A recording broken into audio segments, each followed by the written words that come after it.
I'm having one of those narrations where I gotta like redo everything I say because I keep tripping over words and just whatever. Anyways, what's up, guys? I got something I dropped on my desk first off. I still have a kind of a mixed tier match, OU kind of thing. I was like, you know what? I don't really want to do standard with this team, but I can't do UU because it's got Tentacruel and Virizion on it. I could tweak it and then maybe make it good for UU.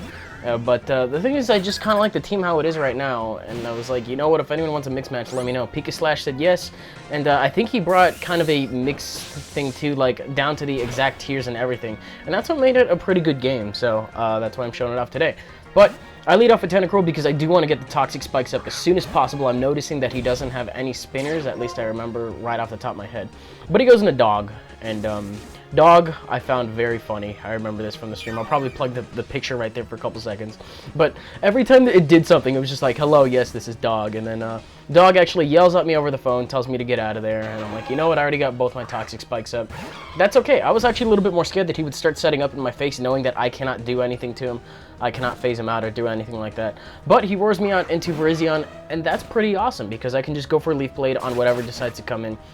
As tempted as I was to go for close combat, I didn't want to take an Ice Beam. I didn't really know too much about his set. I know we had Roar, and that's about it at this point. So, knowing that the Bullet Punch or the U-Turn are going to be both pretty obvious things that he could go for, I decided to go out into Rotom Heat. Now, Rotom Heat is really good defensively as a pivot switch on this team, since a lot of the things that, you know, happen to share common weaknesses on this team, Rotom can switch in on and take them reasonably well. I mean, this team has a little bit of a rock weakness in general, but the thing is that Tentacruel is my spinner, so it's a little bit of a thought out team. I suppose I have a lot of fun with it, you know, just in case any of you guys haven't seen this team for whatever reason. But in comes this Rotom Wash. I'm thinking that a Hydro Pump or a Volt Switch is coming my way, depending on how aggressively he wants to play it.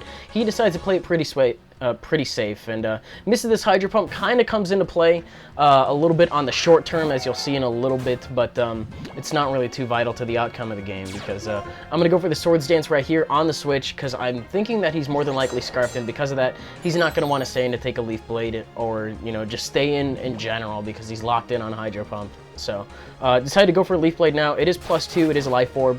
I'm thinking if it was Adamant, it probably would have come that much closer to killing.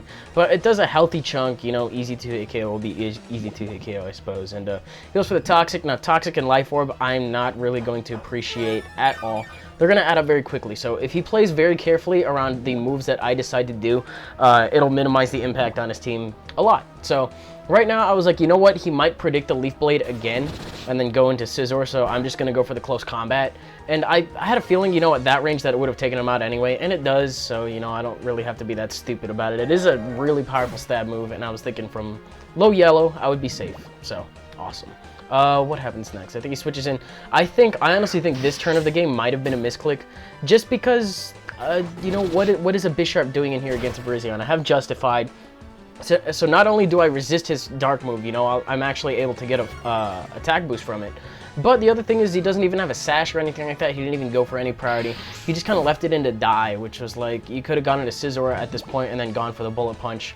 With the close combat drop I got on Deoxys, you know, that probably would have been enough to take me out, if not with some poison damage. So he ends up going for the Hidden Power right here on Rotom. Now, I'm still confused why he didn't go into Scizor, but right here he actually got his Hidden Power type wrong. I don't know what he was thinking it was. It's not Hidden Power Dark, you know. These Rotoms tend to run a Hidden Power normally, and I'm thinking it might have been Grass just because of, you know, all the Gastro and Standard and such. But if it was Dark, then I would have gotten a Justified boost, so it's not a, well, I guess it is a Sav error, or more of an oversight than an error, I guess. But it's a double down right there. Now, I say the Hydro Pump miss from earlier kind of matters, because if he hit it, I'm sure it would have done at least 15 damage, and would have taken me out before then. I think I might have been able to deal with Rotom Wash later on in the game, but for now, he's lost a little bit of his footing on the game. So the thing I don't really know about this Machamp is what it's going to be doing other than dynamic punching.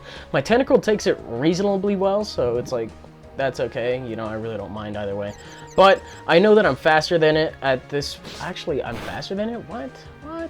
That's weird. I thought I was slower for some reason. I think in this game, it was in this game or a different game that I fought a Scarf Machamp. I'm guessing it's not this one, because it's a defensive Tentacruel, so he's running bulky Machamp and what have you, not a Scarf one, so whatever. Just ignore my rambling for like the past 20 seconds. But I'm going to go into Alakazam right now, knowing that, you know, a Psychic will do a decent amount to just about anything. And he goes into Dog. So Dog's going to get some Toxic Spikes on him, and I'm like, you know what? I should be able to take a hit. If he tries to Scald and he burns me, no big deal because I do have Magic Guard. So Life Orb Psychic will do a pretty good chunk. That's looking like a 3-hit KO, maybe 4. Depending on lefties and stuff, but you know, Toxic is going to help me out. It's going to nullify his lefties this turn, and then give me a little bit more in the next one, but for some fucking reason, I guess I switch out. And I'm going to go into Hat, you know, Lil Hat, just in case he decides to start trying to set up or doing anything like that. But I see Rest, I've seen Roar. He probably has, I don't know if he has Sleep Talk, but if he does have Sleep Talk, then he's going to have one attacking move, which is probably going to be Scald or Surf, or I'm thinking that's what it'll be. But I go for the sub right now with Hat, just because, you know, if he's asleep and I'm thinking, you know, I should be able to take a hit, I'll just want to see what the Suicune was going to do. And right here, I believe I end up going for another substitute after this, just to... No, wait, what did I do? Okay, so I did go for a sub first to see what move he was going to lock himself in on. Because, you know, Banded Scizor. It's fairly obvious. So, now that I've seen that he's locked himself in on Bullet Punch, I'm able to get out of there with like 75% of my health. It's a pretty good trade-off. So, Quad Resist it. Going to threaten him out with an Overheat, but I decide to go for the Thunderbolt instead, which will do a pretty good amount to whatever decides to come in. Seeing as how it's stab and everything. I think what am I running on this? I'm running like Overheat, T-Bolt... I'm not running Volt Switch on this thing. I think I'm running Will-O-Wisp and Pain Split or Shadow Ball. I don't think I took Shadow Ball off after all. For some stupid reason, even though it's not stab anymore. But right here, he is faster than me, which kind of surprised me a little bit. But, you know, I guess I didn't really look into my base speeds too much. I don't really understand why he was faster than the Tentacruel. Yeah, that's it. I was like, what the fuck? How did that happen? Anyways, yeah, how was he? I guess I'm just not paying attention or anything like that. But I'm looking at my HP and I'm like, you know what? Scizor is still alive. I have to keep Rotom Heat alive for Scizor, otherwise I'm going to end up losing this game. So, unfortunately, I have to fodder out Hat right here. But the thing I was failing to remember is I don't have split defenses. I'm purely physically defensive. And it's because of that I'm able to take this Dynamic Punch. And I guess by taking that and, you know, Toxic Spikes taking its toll, I guess, you know, Murkrow got out of this matchup reasonably well. And it's awesome. So, Scizor comes in, and I'm hoping I can get off a Roost before he does whatever he's going to do, but I just nail myself right in the face. And the fact he didn't go for Bullet Punch is pretty cool because he ends up going for Pursuit. The fact he didn't go for Bullet Punch once again is going to let me know that I can switch into Mamoswine pretty safely and start firing off Earthquakes, because I think the only thing... Well, I think his Rotom Wash is dead, and that was his only his ground immunity right there.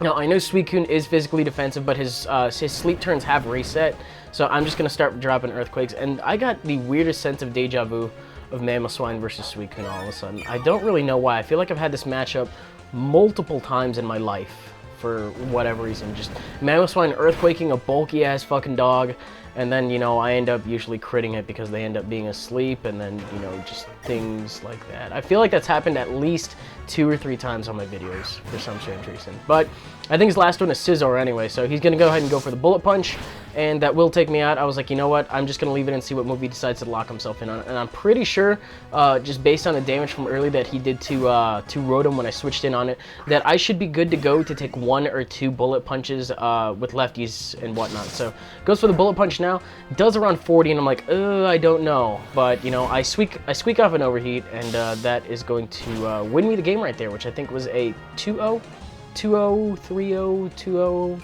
probably a 2-0, I think that's what I'm thinking. Anyways, I had a lot of fun with that, guys.